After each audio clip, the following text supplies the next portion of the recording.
नमस्ते दोस्तों, के बायोलॉजी क्लासेस में आप लोग का स्वागत है। दोस्तों वीडियो को लाइक और शेयर जरूर करें और जो मित्र नए आए हैं वो हमारे चैनल से जुड़ने के लिए सब्सक्राइब कर दें। बेल आइकन को प्रेस करना न भूलें दोस्तों, ताकि अगला वाला वीडियो का नोटिफिकेशन आपको मिल सके। दोस्तों आज सीटेट में बहुत ही महत्वपूर्ण टॉपिक लेकर आया हूँ जो विगत वर्ष में पूछे गए थे। भाग 2 लेकर आया हूँ। चलिए स्टार्ट करते हैं। पहला क्वेश्चन है दोस्तों, पादपों की चलनी नलिका कोशिकाओं और स्तनधारियों की लाल रक्त कोशिकाओं की संरचना में एक विशेष समानता है। सीटेट जून 2011 में पूछा गया था। पहला ऑप्शन है हरित लवक की अनुपस्थिति, दूसरा है कोशिका भित्ति की अनुपस्थिति, तीसरा है हीमोग्लोबिन की उपस्थिति, चौथा है केंद्रक की अनुपस्थिति। तो ऑप्शन देख लीजिए दोस्तों, अगर पता हो तो ज़रूर कमेंट करें। पहला ऑप्शन ये हरित लवक की अनुपस्थिति दोस्तों, तो ये तो आंसर नहीं हो सकता क्योंकि प्राण में हरित लवक तो हो सकता है। दूसरा ऑप्शन है कोशिका भित्ति की अनुपस्थिति, तो ये भी प्राण में हो सकता है, ये भी आंसर नहीं है। तीसरा ऑप्शन है हीमोग्लोबिन की उपस्थिति, तो ये तो प्लांट में नहीं होता दोस्तों, तो ये भी ऑप्शन सही नहीं है। चौथा ऑप्शन देखिए दोस्तों, चौथा ऑप्शन बिल्कुल सही है, सटीक है। केंद्रक की अनुपस्थिति दोनों में नहीं होती दोस्तों। दूसरा ऑप्शन है मूल गोप, जिसे रूट केप भी कहते हैं, नहीं पाया जाता। सीटेट जून 2011 में पूछा गया था। पहला ऑप्शन है जलीय पादपों, दूसरा है समुद्भीत, तीसरा है लवणोत्मृदुत्भीत और जो चौथा ऑप्शन है मरुस्थलीय पादपों। तो ऑप्शन देख लीजिए तो दोस्तों, पता हो जरूर कमेंट करें। तो रूट केप जो है वो नहीं पाया जाता बोल रहे हैं दोस्तों। देखिए ऑप्शन देखिए, नहीं पाया जाता बोल रहे हैं। तो कौन सा ऑप्शन सही होगा? पहला वाला दोस्तों, जलीय पादपों में क्या होता है, रूट केप नहीं पाया जाता। चलिए तीसरा देखते हैं।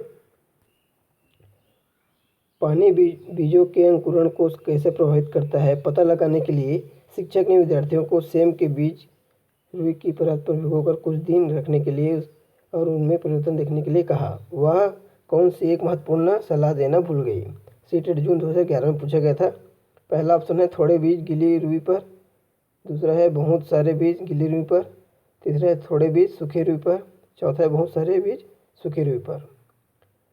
तो देखिए दोस्तों, पहला ऑप्शन है थोड़े बीज सूखी रुई पर बोल रहे हैं, तो बिल्कुल सही है, आंसर है थोड़े बीज सूखी रुई पर। लेने से पता चल सकता है अंकुरित होगा कि नहीं। और दूसरा ऑप्शन देखिए बहुत सारे बीज बोल रहे हैं, तो ये आंसर सही नहीं है। तीसरा देखिए सूखी रुई बोल रहे हैं, ये भी आंसर सही नहीं हो सकता। चौथा देखिए सूखी रुई इसमें भी दिए गए हैं, तो तीनों ऑप्शन नहीं हो सकता, पहला ऑप्शन सही है दोस्तों। चलिए अगला देखते हैं। चौथा नंबर का क्वेश्चन है हरे पादप दिन के समय कार्बन डाइऑक्साइड के अलावा वायुमंडल में ऑक्सीजन छोड़ते प्रतीत होते हैं, क्योंकि सीटेट जून 2011 में पूछा गया था। इसे पादप केवल रात के समय शोषण करते हैं। दूसरा ऑप्शन है हरे पादप दिन के समय शोषण करते हैं और रात के समय प्रकाश संश्लेषण करते हैं। तीसरा ऑप्शन है दिन के समय प्रकाश संश्लेषण की दर शोषण की दर से अधिक होती है। चौथा है हरे पादप रात के समय शोषण नहीं करती। तो देखिए दोस्तों, पहला ऑप्शन बोल रहे हैं इसे पादप केवल रात के समय शोषण करते हैं बोल रहे हैं, केवल बोल रहे हैं, तो पहला ऑप्शन तो सही नहीं हो सकता। दूसरा देखिए, दूसरा ऑप्शन बोल रहे हैं हरे पादप दिन के समय शोषण करते हैं पर रात के प्रकाश संश्लेषण बोल रहे हैं दोस्तों, ये भी ऑप्शन सही नहीं है। नाइट में प्रकाश संश्लेषण की क्रिया नहीं हो सकता। तीसरा ऑप्शन देखिए दिन के समय प्रकाश संश्लेषण की दर शोषण की दर से अधिक होती है, तो ये आंसर सही है दोस्तों। तीसरा ऑप्शन बिल्कुल सटीक है, सही है। चलिए 5वां नंबर का क्वेश्चन देखते हैं।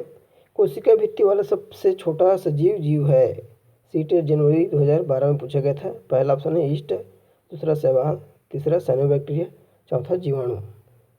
तो कोशिका भित्ति वाला बोल रहे हैं दोस्तों, तो कोशिका भित्ति तो प्लांट में होता है, एक बैक्टीरिया में होता है दोस्तों, तो चौथा ऑप्शन बिल्कुल सटीक है दोस्तों। छठवां का देखते हैं। निम्न में से कौन सा समूह राइजोबियम से समानता रखता है? सीटेट जनवरी 2012 में पूछा गया था। पहला ऑप्शन है लेग्यूम के मूल परजीवी विलय नाइट्रोजन यौगिक, दूसरा है लेग्यूम पादप सहजीवी स्तंभ संधि, तीसरा है मूल ग्रंथि शिकारी पादप नाइट्रोजन मृदा, चौथा है नाइट्रोजन स्थिरीकरण मूल ग्रंथि लेग्यूम पादप। राइजोबियम से समांतर रखता बोल रहे हैं दोस्तों, तो चौथा क्वेश्चन देखिए, ऑप्शन जो है नाइट्रोजन स्थिरीकरण बोल रहे हैं और मूल ग्रंथियाँ लिग्यूम पादप। तो बिल्कुल सटीक है दोस्तों, सही आंसर है चौथा। जो राइजोबियम होता है वो मटर और जो चने के जड़ होते हैं उसमें उपस्थित होता है, जो नाइट्रोजन स्थिरीकरण में महत्वपूर्ण भूमिका निभाता है। सातवां ऑप्शन है सेल्यूलोज बना होता है। सीटेट मई 2012 में पूछा गया था। पहला ऑप्शन है ढीली कोशिकाओं का, दूसरा है पॉलीकोट का, तीसरा है टेरिकोट का, चौथा है ग्लूकोज का।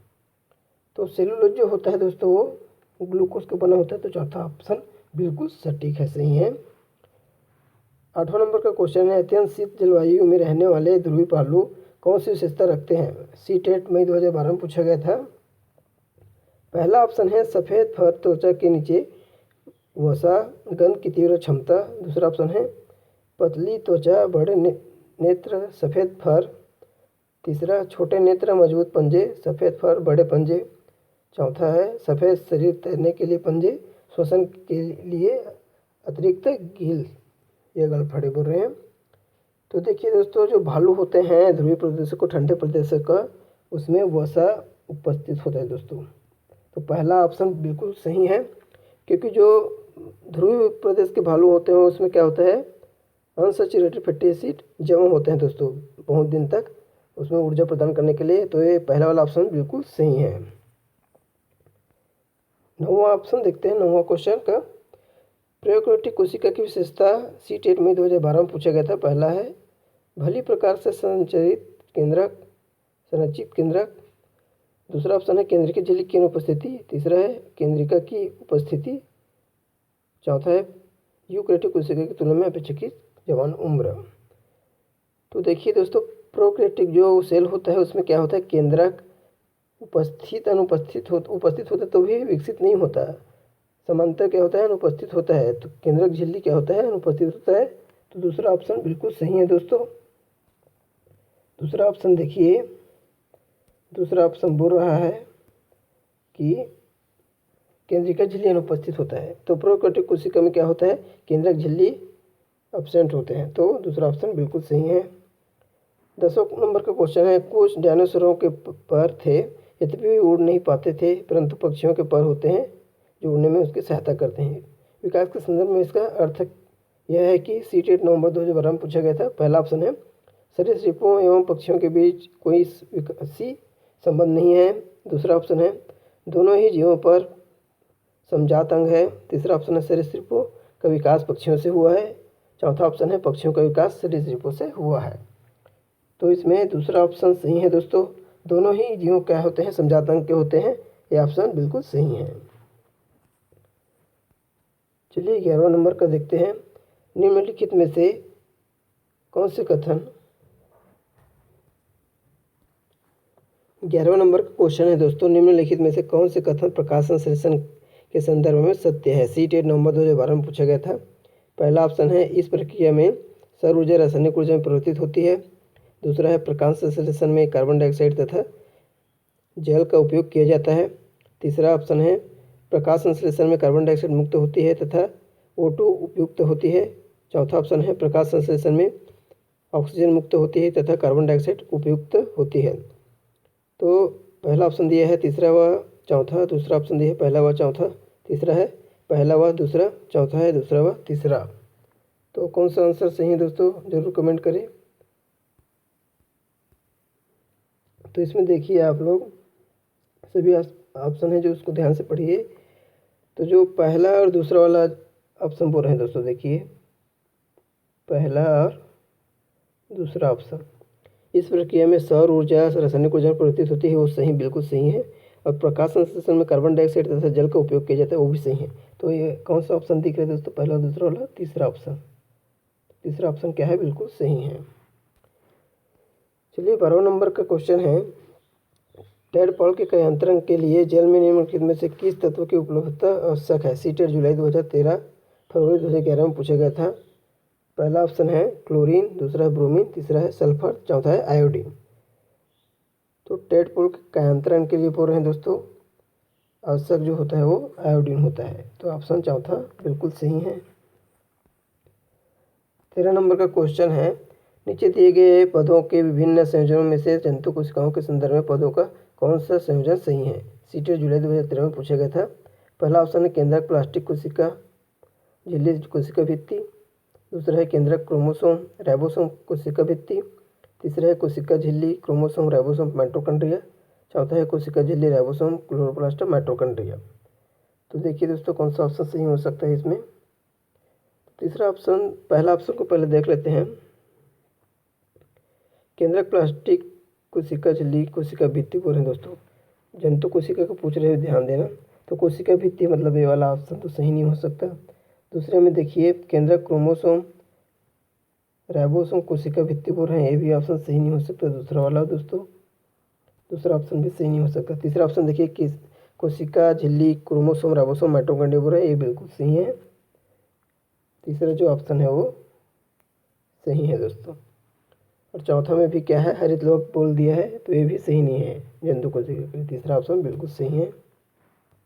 14 नंबर का क्वेश्चन है, नीचे दिए गए युगलों में से कौन सा युगल लक्षणों के आनुवंशिकता से संबंधित है? सीटेट 2018 में पूछा गया था। पहला ऑप्शन है क्रोमोसोम तथा जीन, दूसरा है क्रोमोसोम तथा माइटोकॉन्ड्रिया, तीसरा है कोशिका झिल्ली तथा कोशिका भित्ति, चौथा है कोशिका झिल्ली तथा क्लोरोप्लास्ट। तो पहला ऑप्शन बिल्कुल सही है दोस्तों, क्रोमोसोम तथा जीन। जो क्रोमोसोम में डीएनए पाया जाता है उसमें जीन उपस्थित होता है कोड के रूप में, तो पहला ऑप्शन बिल्कुल सही है। चलिए 15 नंबर का क्वेश्चन देखते हैं। नीचे दिए गए कौन से पद किसी पुष्प के मादा भाग को संगठित करता है? सीटेट जुलाई 2013 में पूछा गया था। पहला ऑप्शन है वर्तिका अंडाशय एवं पुंकेसर। तो देखिए दोस्तों मादा भाग बोल रहे हैं, मादा भाग बोल रहे हैं, तो पहला पुंकेसर वाला तो सही नहीं हो सकता। दूसरा है वर्तिकाग्र अंडाशय एवं वर्तिका। अब इसको देखिए दोस्तों, मादा में उपस्थित होता है कि नहीं होता है, अच्छे से देख लीजिए। तो ये ऑप्शन बिल्कुल सही है, वर्तिकाग्र होता है, अंडाशय होता है, वर्तिका होता है, ये भी सही है। तो और दूसरा तीसरा को देखिए तो इसमें भी पुंकेसर दे दिया है, ये भी ऑप्शन गलत है। और चौथा में भी पुंकेसर, तो दूसरा वाला ऑप्शन बिल्कुल सही है। 16 नंबर का क्वेश्चन है, नीचे दिए गए कथनों का अध्ययन कीजिए। पहला ऑप्शन है प्रोकैरियोटिक में केंद्रक नहीं होते, दूसरा ऑप्शन है एक कोशिका जीव में एकल कोशिका सभी कार्य करते हैं, तीसरा है नीलहरी सवाल प्रोकैरियोटिक के उदाहरण है, चौथा है यूकैरियोटिक के केंद्रक झिल्ली सही सुसंगठित केंद्रक नहीं होता। तो पहला ऑप्शन है दोस्तों पहला, तीसरा, चौथा। दूसरा ऑप्शन है दूसरा, तीसरा, चौथा। तीसरा ऑप्शन है पहला, दूसरा, तीसरा, चौथा ऑप्शन है पहला, दूसरा, चौथा। तो आपको आंसर पता हो तो ज़रूर कमेंट करें दोस्तों। तो तीसरा वाला जो ऑप्शन है दोस्तों बिल्कुल सही है। पहला, दूसरा और तीसरा वाला, पहला प्रोकैरियोटिक केंद्रक नहीं होते बोल रहे हैं, ये भी सही है। एक कोशिका जीव में एकल कोशिका सही कार्य करते हैं, ये भी सही है। तीसरा ऑप्शन नीले हरे सवाल प्रोकैरियोटिक के उदाहरण है, ये भी सही है दोस्तों। तो तीसरा ऑप्शन बिल्कुल सही है। चलिए 17 नंबर का क्वेश्चन देखते हैं। अमीबा के पदार्थ किसमें सहायता करते हैं? सीटेट फरवरी 2014 में पूछा गया था। पहला ऑप्शन है केवल गति देने में, दूसरा है गति देने एवं भोजन पकड़ने में, तीसरा है केवल भोजन का आभास कराने में, चौथा है केवल भोजन पकड़ने में। तो देखिए दोस्तों अमीबा का जो क्या होता है पदार्थ होता है वो क्या करते हैं, गति देता है, भोजन को पकड़ने में मदद करता है। तो दूसरा वाला ऑप्शन बिल्कुल सही है। 18 नंबर का क्वेश्चन है, नीचे दिए गए कथनों का अध्ययन कीजिए। पहला ऑप्शन है गुणसूत्र केंद्रिका में स्थित होते हैं, दूसरा है बीज में गुणसूत्र स्थित होते हैं, तीसरा है एक कोशिकीय जीव श्वसन और जनन करते हैं, चौथा ऑप्शन है कोशिका झिल्ली का सबसे महत्वपूर्ण कार्य कोशिका में पदार्थों के आवागमन को नियंत्रित करते हैं। पहला ऑप्शन है दोस्तों पहला, तीसरा, चौथा। दूसरा है ऑप्शन है पहला, दूसरा, चौथा। तीसरा ऑप्शन है पहला, दूसरा, तीसरा और चौथा ऑप्शन है दूसरा, तीसरा और चौथा। तो आपको आंसर पता हो तो ज़रूर कमेंट करें दोस्तों। तो इस चौथा वाला जो ऑप्शन है वो बिल्कुल सही है, दूसरा, तीसरा और चौथा। चलिए अगला क्वेश्चन देखते हैं। 9 नंबर का क्वेश्चन है, कोई जंतु कैल्शियम कार्बोनेट के कठोर कवच वाले जंतुओं के कोमल भागों में खाने के लिए अपने मुख से अपना अमाशय बाहर निकालता है। कवच को खोखले और कोमल पदार्थ खाने के पश्चात अमाशय जंतु के शरीर में वापस चला जाता है, जहाँ आहार धीरे धीरे पचता है। इस जंतु का नाम है सीटेट। सितंबर 2014 में पूछा गया था। पहला ऑप्शन है घड़ियाल, दूसरा है ऑक्टोपस, तीसरा है कछुआ और चौथा है स्टारफिश। तो देखिए दोस्तों, कैल्शियम कार्बोनेट भी बोल रहे हैं और कठोर कवच बोल रहे हैं, तो इससे सटीक पता चलता है कि तीसरा ऑप्शन बिल्कुल सही है, कछुआ में होता है ये सब। तीसरा ऑप्शन सही है। चलिए 20वां नंबर देखते हैं। नीचे कुछ जीव दिए गए हैं। पहला ईस्ट, दूसरा खटमल, तीसरा जोंक, चौथा अमरबेल, पांचवा शैवाल और छठवां जूं। इनमें से परजीवियों में वर्गीकृत किए जाने वाले जीव है। तो पहला ऑप्शन है पहला, तीसरा, चौथा, छठवां। दूसरा ऑप्शन है तीसरा, चौथा, पांचवा, सातवां। तीसरा ऑप्शन है पहला, तीसरा, छठवां और सातवां। और चौथा ऑप्शन है दूसरा, तीसरा, चौथा और सातवां। तो कौन सा आंसर सही है दोस्तों, ज़रूर कमेंट करें। तो पहला वाला जो ऑप्शन है वो बिल्कुल सही है दोस्तों। इसमें दूसरा दिया गया है खटमल, तीसरा दिया गया है जोंक और चौथा दिया गया है अमरबेल और छठवां दिया गया है जूं। तो जिस परजीवी बोल रहे हैं तो ये पहला वाला ऑप्शन जो है वो बिल्कुल सही है। तो वीडियो कैसा लगा दोस्तों ज़रूर कमेंट करें और अपने दोस्तों में शेयर करें। धन्यवाद।